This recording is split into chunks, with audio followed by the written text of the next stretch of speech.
Urdu ocean کے معزز ناظرین السلام علیکم۔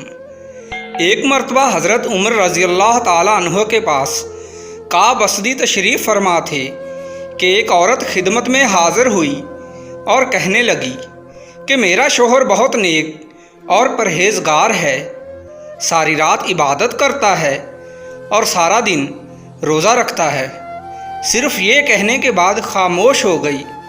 حضرت عمر رضی اللہ تعالیٰ عنہ بہت حیران ہوئے اور کہنے لگے کہ اے خاتون، کیا کہنا چاہتی ہو؟ اس نے پھر یہی بات دہرا دی کہ میرا شوہر بہت نیک ہے، ساری رات تہجد میں گزار دیتا ہے اور دن کو روزہ رکھتا ہے۔ اس پر کعب کہنے لگے کہ اے امیر المومنین، اس عورت نے بڑے اچھے طریقے سے اپنے شوہر کی شکایت کی ہے۔ کیسے شکایت کی ہے؟ حضرت عمر رضی اللہ تعالیٰ عنہ نے حیران ہو کر پوچھا۔ کعب کہنے لگے اے امیر المومنین، جب اس کا شوہر ساری رات عبادت کرے گا اور سارا دن روزہ رکھے گا تو اپنی بیوی کے پاس کس وقت جائے گا؟ اس کے حقوق کیسے پورے کرے گا؟ مطلب کہ اس کو جسمانی تسکین کس وقت دے گا؟ یہ عورت کہنے آئی ہے کہ میرا شوہر نیک تو ہے مگر بیوی والے حقوق نہیں دیتا۔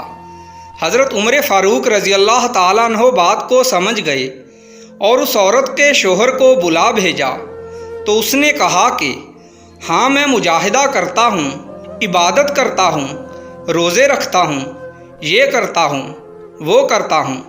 امیر المومنین نے حضرت کعب سے فرمایا کہ ان کا فیصلہ آپ کرو۔ حضرت کعب نے ان صاحب سے کہا کہ دیکھو، آپ کے لیے شرعاً ضروری ہے کہ اپنی بیوی کے ساتھ وقت گزارو اور ہنسی خوشی اس کے ساتھ رہو، اور کم از کم ہر 3 دن کے بعد اپنی بیوی سے ہم بستری کرو۔ خیر، وہ میاں بیوی تو چلے گئے تو حضرت عمر فاروق رضی اللہ تعالیٰ عنہ نے کعب سے پوچھا کہ آپ نے یہ شرط کیوں رکھی کہ ہر 3 دن بعد اپنی بیوی سے ہم بستری کرو؟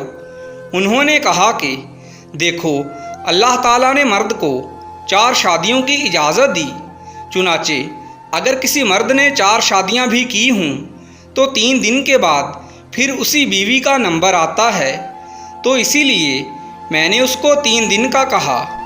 حضرت عمر رضی اللہ تعالیٰ عنہ یہ حکمت بھری بات سن کر قائل ہو گئے کہ کیسے انہوں نے خوبصورتی سے عورت کا مسئلہ سمجھ کر اس کا حل بیان کیا۔